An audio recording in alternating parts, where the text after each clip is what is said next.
Making sense of condition-related subordinating conjunctions. Hello, English learners. Today, we are going to explore a fascinating part of the English language. We'll be focusing on condition-related subordinating conjunctions. This may sound complicated, but don't worry. By the end of this video, you will have a clearer understanding and will be able to use them confidently in your sentences. Before we dive into the topic of condition-related subordinating conjunctions, let's first recap what subordinating conjunctions are. They are words that connect a dependent or subordinate clause to an independent clause, creating a complex sentence.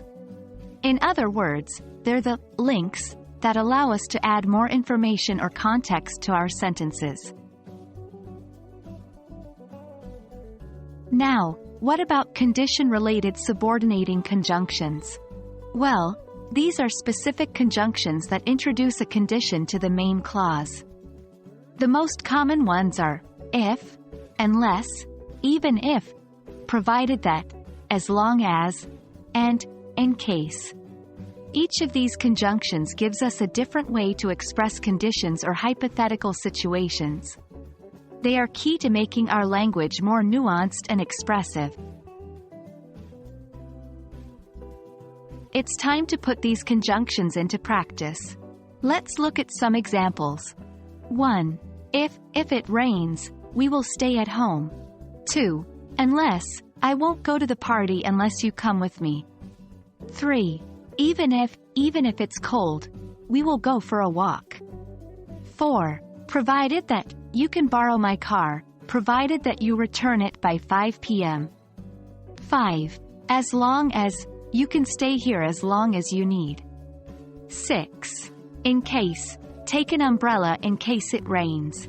Notice how each conjunction adds a condition or requirement to the main clause. Now, it's your turn. Try to construct sentences using these condition-related subordinating conjunctions. Remember, practice makes perfect.